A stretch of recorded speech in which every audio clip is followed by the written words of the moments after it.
My name is John Sampier. I was born here in Rogers in January 24th, 1947, and have spent my entire life here. My father, J. Wesley Sampier, my mother, Dorothy, I don't remember exactly when they moved here, but my dad was an attorney, and previous to that, or becoming an attorney, he taught or was principal or coached at Pea Ridge, Garfield, Lowell. So he spent some time as an educator, but he became an attorney. He also was elected a state representative and then elected a state senator, and so he was active in politics. He was city attorney for several years here in Rogers as well.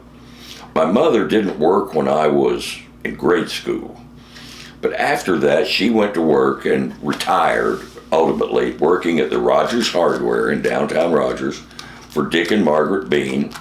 It was a hardware store that was hardware and gifts like plates and appliances and that kind of thing. And then they had a mezzanine which had an incredible, it was the toy department. And it was such that people in the region would come to shop there. There wasn't another toy department quite like it. So she became the toy lady. And that's where she worked until she finally retired.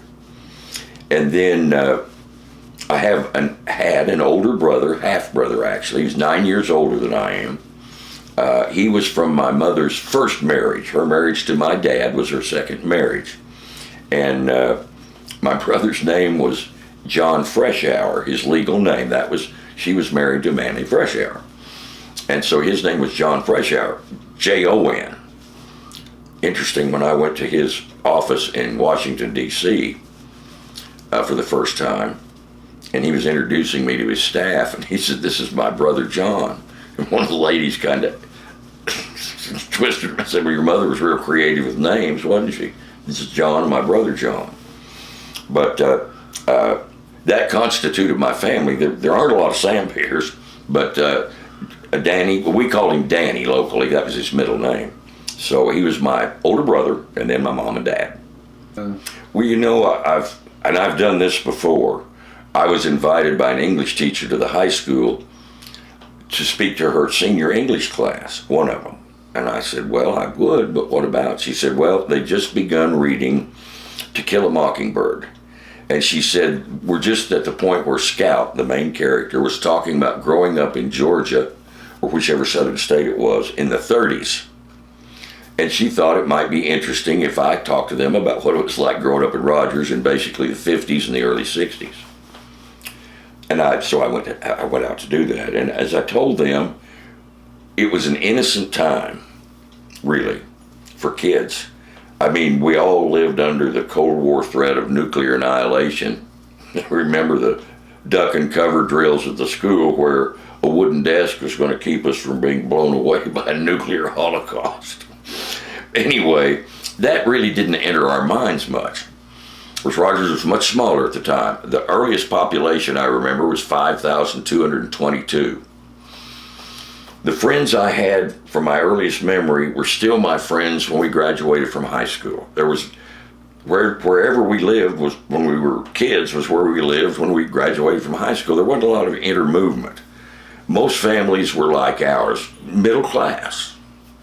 The father worked, there's one car in the family, a decent home, those sort of things. Whether it was professional like my father or whatever, we were all in the same boat, so to speak. So we established lifelong friendships. And as a kid, we'd leave in the summer vacation, we'd leave in the morning on our bicycles, wouldn't come home till dark, and our parents didn't really tell them where we were going. We just went around, played, went around town, went to different places. And no one thought a thing about it. Now, of course, we knew that there were people around town who knew us, and if something happened, they'd tell our parents, or they kind of kept track of us. But basically, freedom. It was an innocent time, and there was so much freedom. Halloween is another example. No one had parents accompanying them on Halloween, and we'd go all over town till we couldn't walk anymore. Just me, by yourself, or with a friend or friends. You just didn't worry about it. In the summers, in summer vacation when I was junior high, I'd fish nearly every day down at Lake Atlanta. We lived at 9th and Maple, and sometimes Mom would take me down there if she was going to work, and if not, I'd walk. Probably no one's fished Lake Atlanta in their lifetime more than I have. So I fished down there a lot. And basically, there weren't any other kids that did that, and on a day-to-day basis, there were 3 or 4 older gentlemen who I always kind of said they couldn't work. They were stove up, as they say, but they could go down and fish every day and haul a boat in and out of the water. And I know they kind of kept an eye on me. Some may have considered them ne'er-do-wells, but I don't think they were, and they respected me and I respected them, and so they kind of kept an eye on me. As I say, there was so much freedom, and another interesting thing I've said, riding our bicycles, nobody wore a helmet or padding. You'd have been laughed out of town. I don't know if those things even existed then. And I don't remember anyone getting hurt on their bicycle. Just like I don't remember anyone shooting their eye out with a BB gun, falling and breaking their neck. I don't think anyone ever did that. But the amount of freedom, and we'd play till dark or after dark, and summer and winter. Seemed like there were a lot more snowstorms in the winter too, and we'd build forts and snowmen and have snowball fights or go sledding when we were older. Just that kind of freedom, I guess, and peace. You just didn't worry about anything particularly. Christmas was a special time. It always is, but downtown Rogers was the business. There were motels, few restaurants, gas stations on the periphery, but downtown Rogers was the business community. And it was so pretty during the winter, during Christmas season, be decorated, and it was exciting to be down there at Christmas and do all of those things that just became traditions. And it just seemed like it was, of course, it was great for me because my mother ran the toy department. So I had first shot at whatever the new toys were, I guess. And we remained friends, all of us, through junior high and high school. And, well, still to this day, a lot of us, of course, most live somewhere else or are deceased. But there's a lot of us that grew up here that came back. When we were graduating from high school back in 1965, most of us that were going to college realized or thought, maybe we didn't express it, that whatever we were going to do, we were going to have to do it somewhere else. There just weren't that many job opportunities in Rogers, unless your father owned a business or something like that. And so many of them left. I came back, but many of them left. But a lot of them have come back over the years, because, of course, the opportunities here now are considerably different than they were then. At the time, the way it was set up was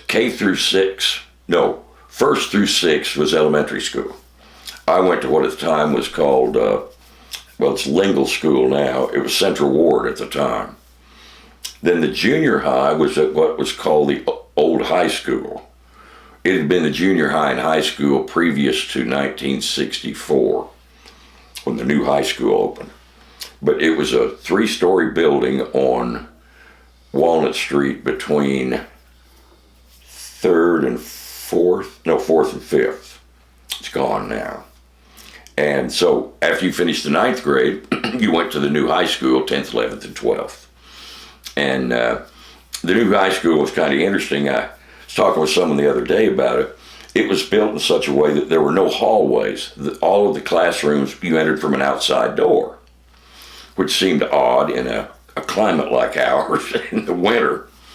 But there's no air conditioning at the time either. But that's where we went to high school, and 10th, 11th, and 12th. I was small in stature, and didn't, because I didn't think I could, get involved in athletics. I played Little League Baseball, never very good at it, but I played Little League Baseball, that was it. And I guess I compensated for it by getting involved in government and drama, in plays. And I would run for office each year for something, and usually opposed by my lifelong friend David Swearingen. David would win one year and I'd win the next year and he'd win. Well, it culminated in run for student body president for our senior year, and I won. So I was student body president my senior year, and still most of those people that were involved in, the representatives and so on, we've remained friends over the years. To say the friends that I had in grade school were still my friends in high school. The campus, because of the way it was laid out, you visited mostly outside. Also, anathema to today, there was the smoking tree. A number of students smoked, and there was a tree out on the campus where it was tolerated that they could go out there and smoke. Remember, one of my campaign promises when I ran for student body president was, I'm going to get a Coke machine by the student council office, to resounding cheers. And I was able to do it, so I felt good about being able to deliver on that promise. We had a student council bookstore, little room where students could buy pencils and paper and various types of supplies, and I think we had a few snacks. So we put the Coke machine right outside that. That was a big deal. We also were just enraged at the quality of food at the cafeteria. I think that's every school, every generation.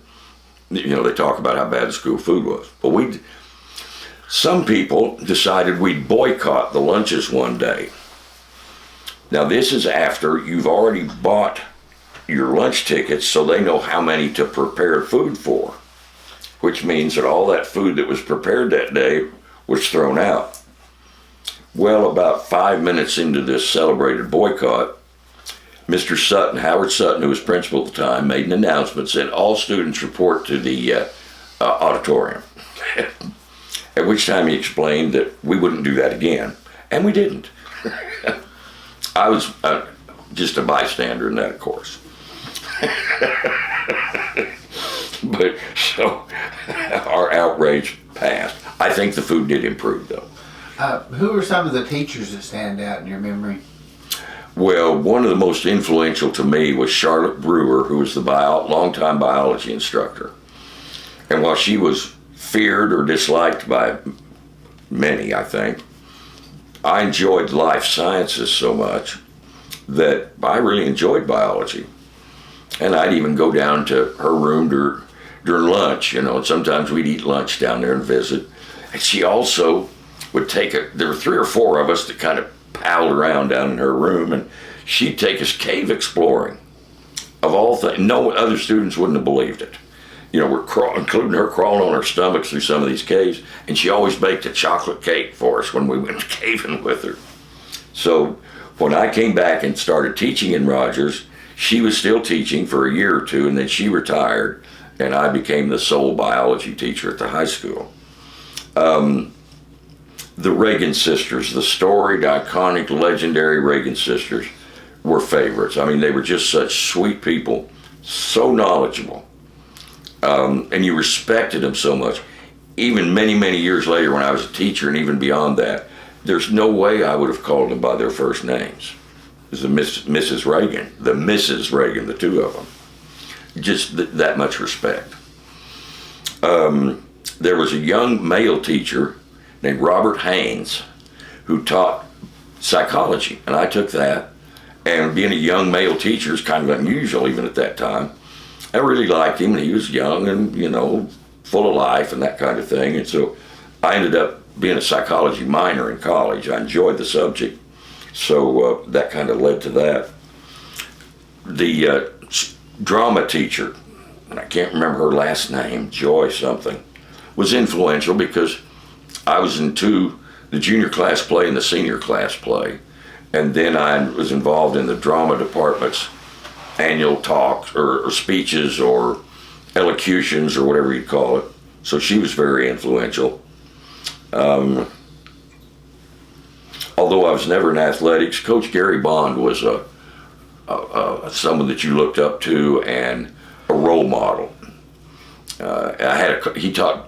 He was still at junior high when I was there, and he taught geography, so I was in his geography class, but he was very influential.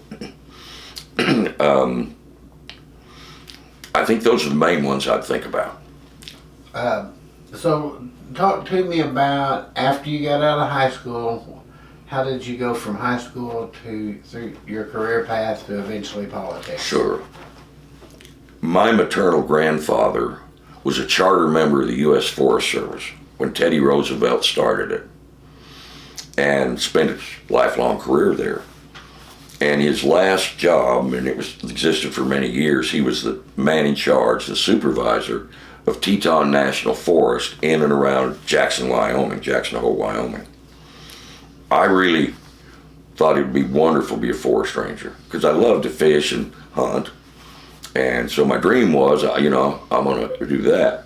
As I got a little older, I realized that was not so much biology, which was really what I was interested in more, as it was just forestry, obviously. At the time I graduated from high school, Arkansas Tech offered degrees in fisheries biology or wildlife biology. So that's why I chose to go down there, and I picked fisheries biology as my major. And even as the years went on at Tech, I began to realize I didn't think I really wanted to do field work. So I went an extra year to get my certification that was required to teach. Returned to Rogers, and as I was saying earlier, taught general science a little bit till Mrs. Brewer retired, and then I was the biology, honors biology, advanced honors biology teacher for 7 or 8 years. And while I was teaching, I was asked by a gentleman who was a city councilman. Well, I was told by him that one of the people that represented the ward I lived in, had resigned because he was moving out of the ward. And this gentleman said, "Would you be interested in being on the city council?" And I said, "Well, I guess so." So I was appointed to the city council, was there for 2 terms. And I inherited that gentleman's position as chairman of what was called the fire committee. And I felt obligated to learn something about the fire service in Rogers. If I was going to help them, I needed to have some background knowledge. So I was hanging around the fire department a lot and asking questions and being shown around the equipment, how it worked. Got so interested I became a volunteer. And then in 1977, then Chief Whitley called me into his office and said, "It's past time, but I want to hire the first full-time training officer, maybe in Northwest Arkansas, but certainly in Rogers." And he said, "I'm really interested in someone who has a background in education and some background in fire service, and that's why I want you to do it." So I thought, well, that sounds like fun. So I didn't leave teaching. I've never left anything I've done because I didn't like it. There was just something offered or came my way, and I thought, well, that sounds like fun. Let's do that. So I went on the fire service. For the first couple of 3 months, I worked shift duty just like the other firemen, so I'd become more familiar with it. And then was promoted to captain as their training officer, and I trained firemen and EMTs I was a state EMT instructor, and I taught them for many years and participated in the fire service and really enjoyed it. My son, who's my oldest child, is an 18-year firefighter master medic in the fire department. He was recently, though, promoted to captain, and he now works not on shift. It's like 9 to 5, let's say, job. He's a deputy fire. He was promoted to captain, deputy fire marshal, and so he does inspections and that kind of thing, plan inspections, on-site inspections, life safety inspections. So he works 9 to 5 and has the weekends off and so on. But he's a career firefighter, and so I was enjoying that. And then in 1977, then Jack Cole just talked the council into setting a special election for the newly available, if approved by the voters, of a local sales tax. And so they set the election, and he called me up to his office one day because the fire department was downstairs, so to speak, in City Hall. And he asked me he said he wanted me to be the spokesman for the city on the city sales tax election. And of course, I was going to say he was my boss, so I said, sure. And so I did that when I wasn't the fireman. And during the course of my moving about the community, I discovered that while there was, I just have to say, lukewarm or pretty good support for the sales tax because desperately needed things and just no revenue. But they were reluctant to do it for Jack Cole, for the mayor. He had, even though he'd been elected, for whatever reasons, he'd become kind of unpopular. So the election was held. I couldn't tell him that. The election was held and the sales tax was defeated. The next day, he called me up to the office and I thought, well, this is it, I'm fired. It's my fault. And he told me he was getting ready to resign in midterm right then. And he thought I should consider running for mayor. Well, I'd never thought about it, but I thought about it, talked to a few people, talked to my then wife, decided, okay, let's do it. So I was one of 4 candidates that ran, and I was elected in the general special election, but with 4 candidates, I was elected without a runoff. I think I had 56% of the vote, and which was astonishing to me. So that began my 17-year tenure because I kept getting, no one ever ran against me till the last election. So I was Mayor Rogers for 17 years, enjoyed it. I was so fortunate. I had there was a very supportive city council, interested in doing the right thing. If I had any strength, I guess, or if I contributed anything, I either retained or hired just great department heads. Police chief, fire chief, all the way through every department. And I told them, I'm not a micromanager. I want you to do your job. You've been hired to do your job. I think you can do your job. Go do your job. I'm gonna stay out of your way. We're not going to have department head meetings. If you need me, call me. But if you call me, you better need me. Just go do it. So talk about some of those department heads that you said were key during those years. Mike Jones, chief of police, who I appointed chief when then Dennis Mustine retired not long after I'd been elected. And Mike had been a long-time firefighter and detective in the department and was a lieutenant. So he was my man, and he was an outstanding police chief. Respect of the community, respect of his men, good, hard-working, honest police department. The fire department was kind of unique. Chief Whitley was retiring after I was elected next year or so, I think. Called me and told me. And he and I both discussed his replacement. And it was different. Over the years when I was in the fire service, I'd gotten to know this man named Ken Riley, who at the time was head of the Northwest Arkansas Regional Planning Commission in Springdale. He was their director.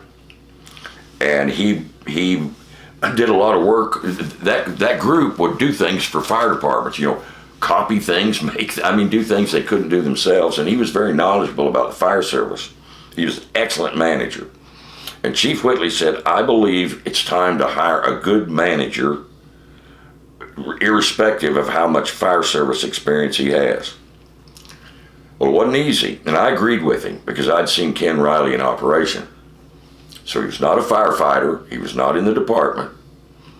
I was able to talk the city council into agreeing with my appointment. So it was a major change, but it was good. He was just an outstanding fire chief. Brought the department up to really progressive fire service. Number of innovations.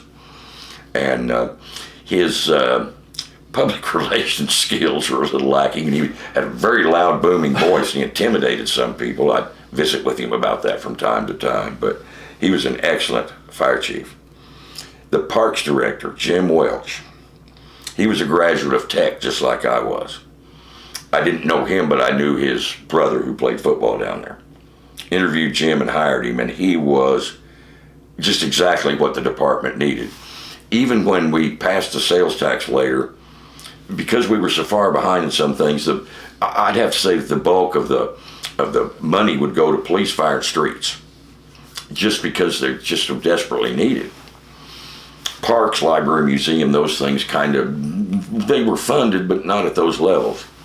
Jim Welch was excellent at making do with what he had and budgeting down to how many nails and screws he needed. And he scrounged things that nobody else could find. If the police department came in and they had a police car that for safety reasons needed to be retired, he'd say, I'll take it, or a truck or something like that. He used what he could. Matter of fact, when we redid the city courtroom on the 3rd floor, and the squeaking chairs and stuff, all of a sudden he showed up one day with brand new theater seats. I don't know where he got them, I didn't ask.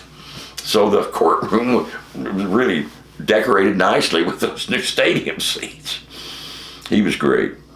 The one department head that he and I were together so much of the time, his name was Morris Coleman.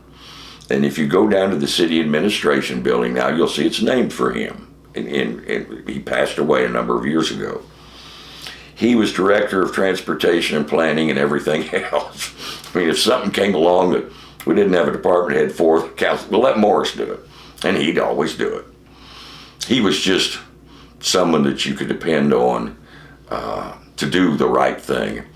And our street department, I was always so proud of them. We probably had a third of the number of employees that Springdale, Fayetteville had, and we got more done. I mean, really. They worked so hard and did such a good job. Always enjoyed working with them.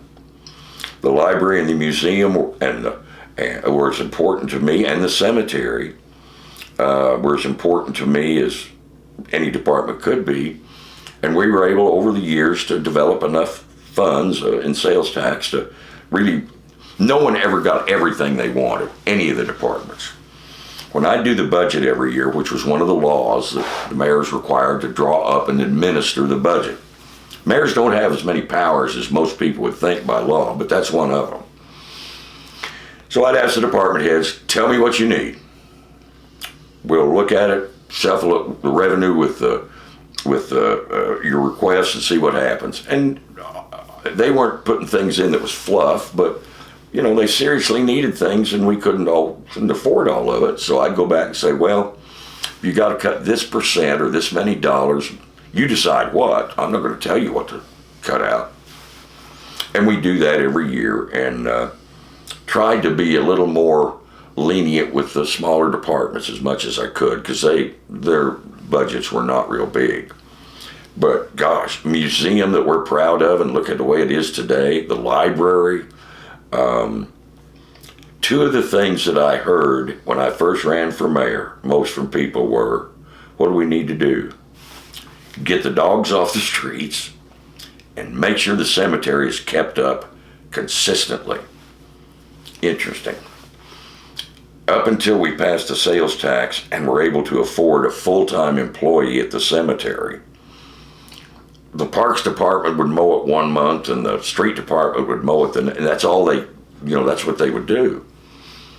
Wasn't consistent.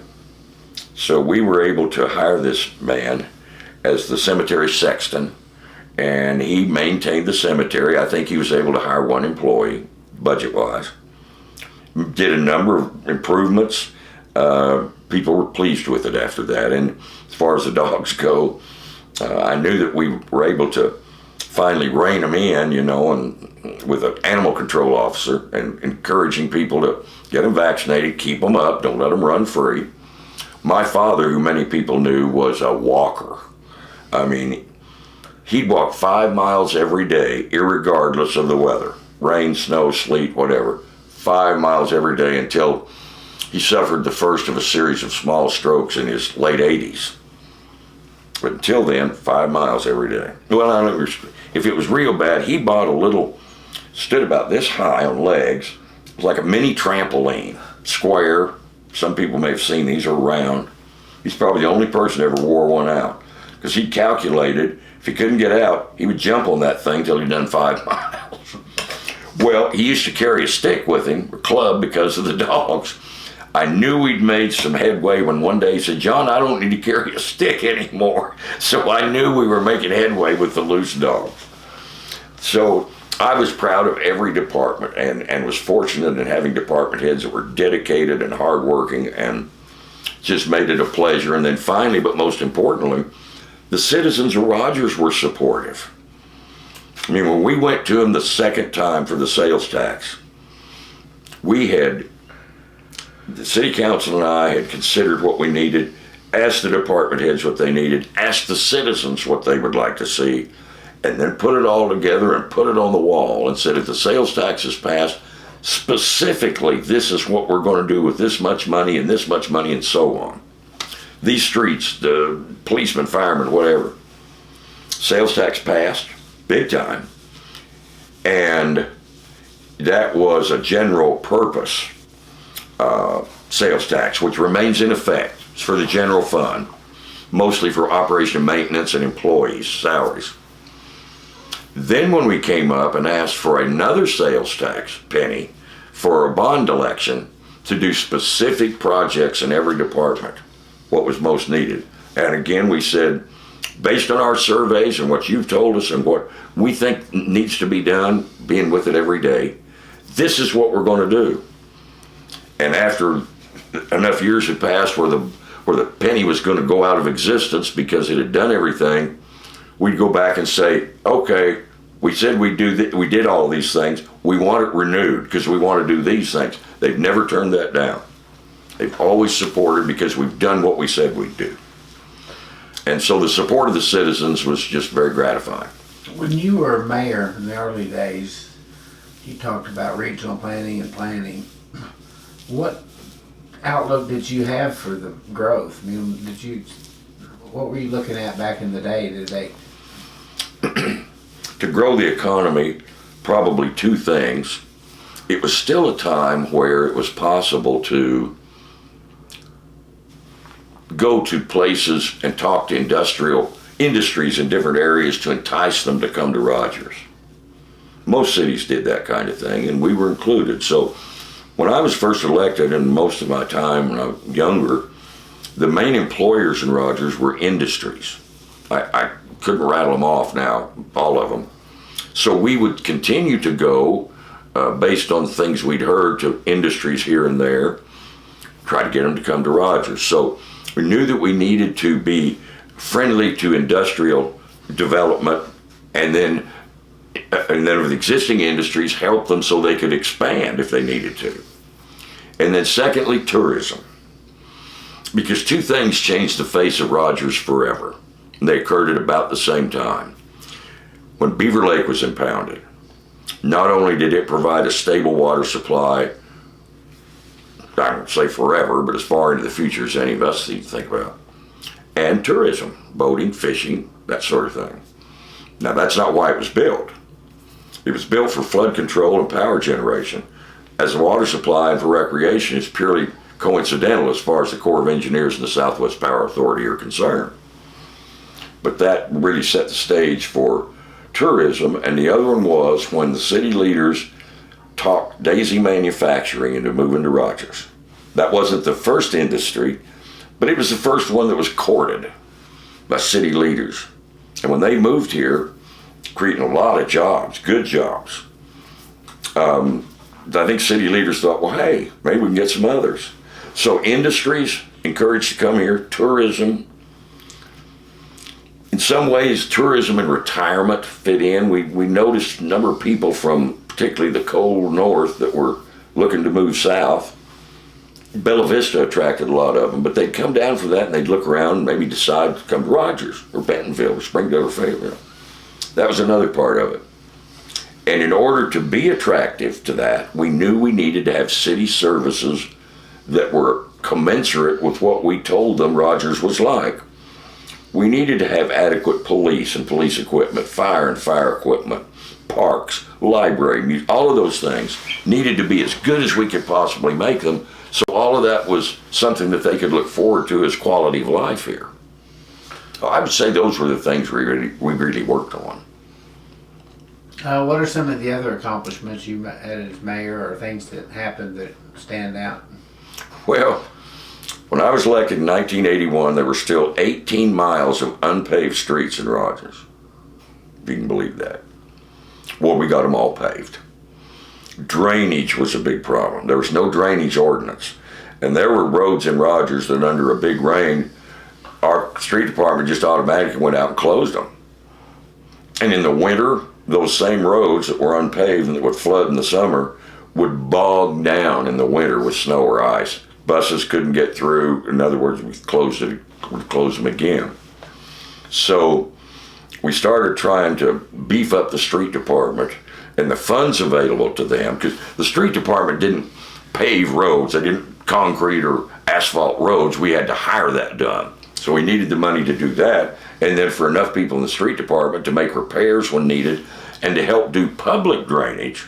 But we passed a drainage ordinance which required developers to have properly engineered drainage. They'd never had it before then. Of course, there were howls of protest, but it was done. Howls of protest also occurred when we passed an ordinance that you had to have sidewalks running through the development. Whether there were houses there or not, there were going to be all howls of protest. We countered that by having, somehow, I don't know how they showed up, a number of mothers that came to the council meeting talking about the necessity of sidewalks connecting schools with parks. And so the developers quieted down and we got the drainage ordinance passed. Transportation movement was very important. At the time, there was 2 lanes, Highway 71 running north and south. Highway 102 between here and Bentonville was mostly gravel, and it was just 2 lane with big ditches.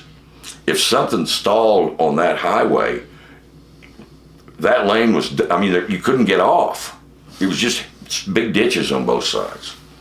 We were able to convince the highway department to 4-lane much of Walnut Street up to the Bentonville city limits, and to widen and pave, make Highway 102 the same thing.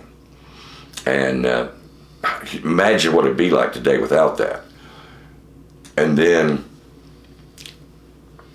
thanks to Congressman John Paul Hammersmith, Interstate 49 happened, XNA happened, 4-laning of 412 to the Cherokee Turnpike happened. And how it happened, he scheduled a committee meeting for his subcommittee on transportation here in Northwest Arkansas. Never been done before.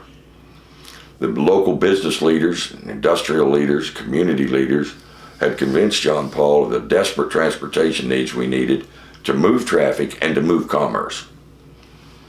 So they had their meeting here, and they were wined and dined, and these congressmen from all over the country, don't remember how many there were, culminating in a meeting at I guess it was the Springdale Rodeo Center, somewhere in Springdale. And they were all on the stage, and there was a table down front with 4 seats for speakers. There was Don Tyson, J.B. Hunt, Sam Walton, and me, representing the city governments. Sam Walton spoke first.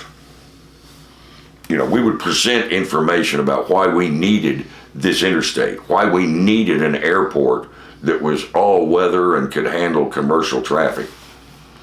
But when Sam Walton got up in his Walmart sport coat and his Walmart cap on, when he mentioned that Walmart was just so pleased to have paid their $1 billion in federal taxes the year before, well, that pretty well took care of it. And as a culmination of that meeting, funding was found to ultimately get the interstate built, to get XNA built, to get 412 widened, and another one called the 2-ton water loop, which is a corollary to Benton County water, or Bella Vista Beaver Lake water, but on the western side of the county. They didn't have it, and now they do. It's very, very important for transportation that way. And of course, people talk about traffic today, but imagine what it would be like without those improvements. I think the year after I was elected, the city council and their I was the first really, I think, honest to goodness, full-time mayor. That was my job. The council, without me knowing about it, decided that they needed to have the mayor's salary at least a little above the highest paid department head, which at the time would have been the chief of police. And they did it. They raised my salary. 33% was the percentage of increase to get my salary above the highest paid department head. Well, needless to say, there was some outrage. This was after the sales tax had passed too, so we had a little money. But I think people understood it was just stark and jarring, that high percentage, but it had been that low that there'd never been anybody in that position. But there was one gentleman in Rogers who had been previously a supporter that was so outraged that, by God, he was running for mayor. He was just somebody who just complained about a lot of things anyway and didn't have a chance. But he ran and was soundly defeated by me. And that was it until 1998, and Steve Womack, who was very active in the community and had been a longtime supporter of mine, and we're still friends. He had been on the city council. He was elected council, I don't remember for how many years, and decided when that 1998 election was coming up that he wanted to run for mayor, which he did, and he defeated me. And as I've told people, it never really upset me. It's not trying to make a bad situation look good. It's simply been a long time. I mean, I'd done that longer than I'd done anything else. And most of the major things I'd wanted to get done or be a part of had been done, and it was getting to be more of calls like my neighbor's dog's barking, or those kinds of things.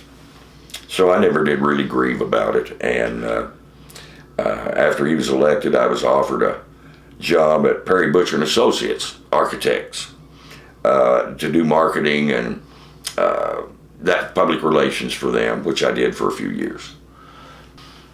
I started fly fishing when I was 12 years old, so I'm 75 now, so you can figure how many years I've been fly fishing. A friend that I knew from infancy, I mean, we were infants together, friends all the way through high school. His father, older brother, and he fly fished. It was pretty unusual here at the time.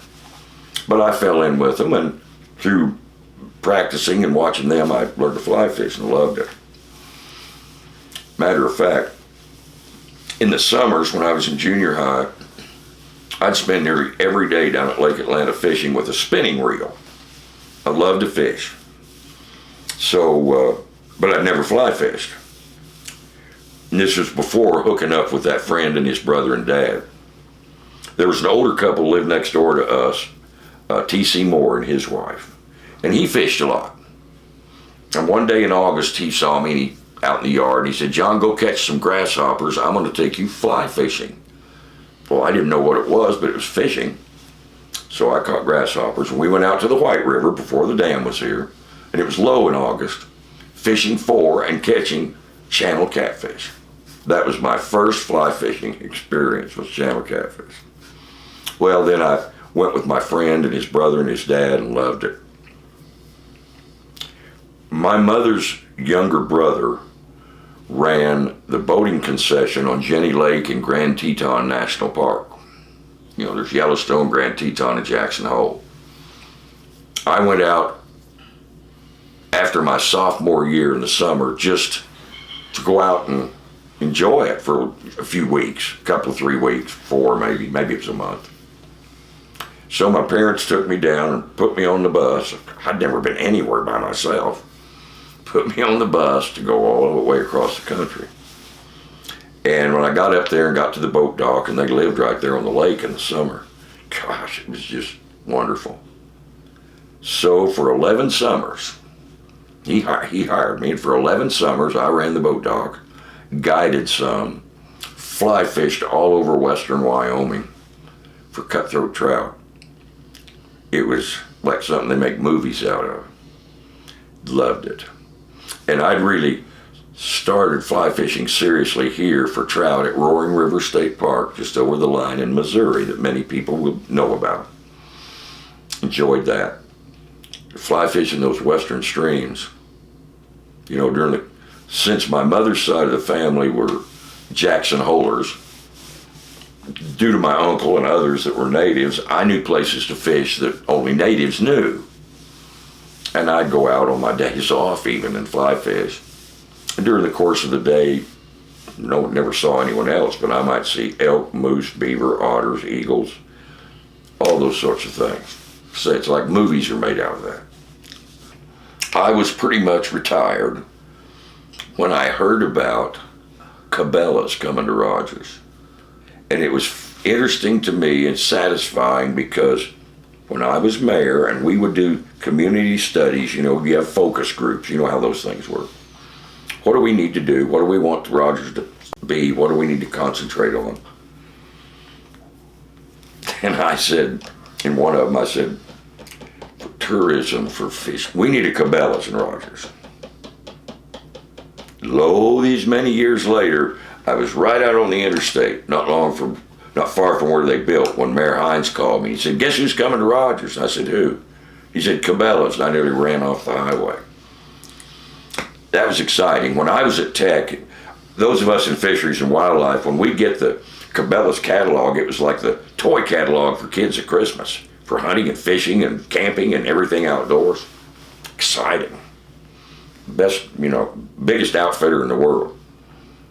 Oh, I watched it being built, and I thought, maybe I could be in the fly fishing department. So I filled out an application and went for an interview. And this young man from Cabela's was doing the interview, and he was looking at my resume, and his eyes started getting bigger and bigger, and I said, wait a minute. I don't want to be a manager. I don't want to be a lead. I don't want to make decisions. I've done all that. I want to be in the fly fishing department and be left alone. So pretty much it ended up that way. When Cabela's first opened, there were 305 outfitters. There were 6 of us in fly fishing, which was overkill at the time. Well, I'm the last man standing. I love it. I look forward to it. Being around, I don't go fishing so much anymore because I get my kicks there at Bass Pro. Helping people. I teach fly fishing twice a month until winter for people that want to get started, and I enjoy doing that, helping people get outfitted with what they need, both physically and any information I can give them to enjoy their time in the outdoors. It's not like work to me. I really enjoy being there. I was off for 2 years when my older brother's health declined, and we convinced him to come live with us. Towards the end, I needed to be here so much that I had to quit over at Cabela's. So I was gone for 2 years because after he passed away on December 31st, 2019, not long after that COVID started, and I wasn't going to go there for that. So I was gone for 2 years. But kindly, I went back to talk to them, and I said, would you take me back? And they said they would. I worked 3 days a week, 6 hours a day, and I loved it. I've always taken what I do seriously, but not myself. I'm kidded and teased and abused all the time, and of course I encourage it. One thing that would happen annually, one of the requirements by law of the mayor is to give an annual State of the City address. Well, that was put in the law back when there weren't any newspapers or radios, let alone television. You have to go read something tacked on the door of the courthouse.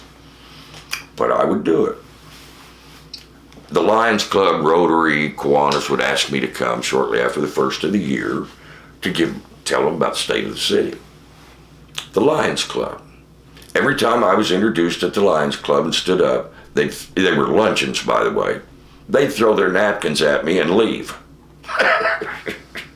And of course I got a big kick out. They'd come back, of course. Council meeting that one year when I was supposed to give my taste cigarettes. A new pizza place had opened in Rogers, and they came up earlier that day and said, would it be okay, we're practicing, could we bring a bunch of pizzas up here for your council meeting? Sure. The council room was separated by one of those accordion walls with what we call the community room. And shortly after the meeting started, and before I was to talk, pizzas came and went down there, and everyone looked, told them what it was. So when I got up to give my State of the City address, the room was empty. The councilman, the press, visitors were all in there eating pizza while I gave my State of the City to an empty room. But it continues. I had a fly fishing class out at Bass Pro, had 10 students, big class. We were doing it indoors because it was blowing so hard outside. So I'm in the aisle kind of showing them how to fly cast. Feel his hand on my shoulder. I turned around and it was our store manager. And he said, John, you know you don't work here anymore. The home's on their way to pick you up. But I've always said when people start treating me nice, I know I'm in trouble. So those, that kind of experience, I say being mayor was fun, and I don't mean it was loose. It was just a different time, and as I say, I didn't take myself seriously, but I took what I did seriously, and I will tell people in those groups, look, thank you. Occasionally the mayor gets a compliment, but I said the councilmen never do. They never hear from you unless you're upset about something. Tell your councilman you appreciate what they're doing. And I want to tell you that if I'm doing good, it's because my department heads are doing it. They deserve the credit. I'd say that this is the best of all possible worlds. We've got this metropolitan corridor. Within a 50-mile radius, there's roughly 700,000 people now. We've got so many things in this corridor that you typically would only find in a major metropolitan area. In Rogers, Top Golf, Ruth's Chris Steakhouse. You don't see those in small cities, which we'd be a small city by those standards. But yet you've only got to go 5 or 10 minutes east and you're in the mountains and the lakes and the rivers. Nature. We've got it all. We've got it all. And I do talk to people still. I meet them in the store. Well, where are you from? How long you lived here? When I ask them, what has struck you the most about being here? 95 or more percent say, well, everyone is so friendly. That's our hallmark. And the work ethic of the people that live here or chosen to live here, it's just different.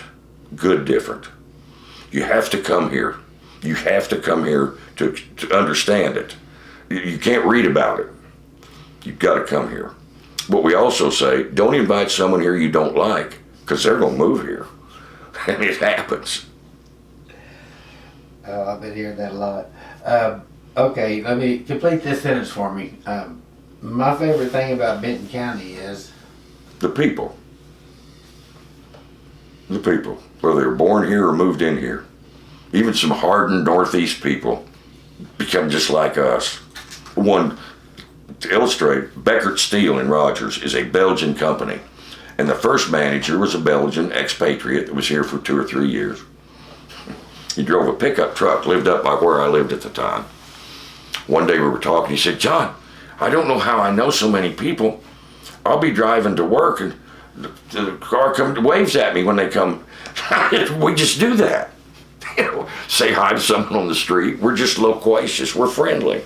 A person stops this old man on the street in overalls and a John Deere cap or something. And it says, forgot my watch. Can you tell me what time it is? And this old man pulls out a pocket watch. He opens it, looks at it, and he says, let me tell you how I come by this watch. And off you go. We're just different. Friendly people.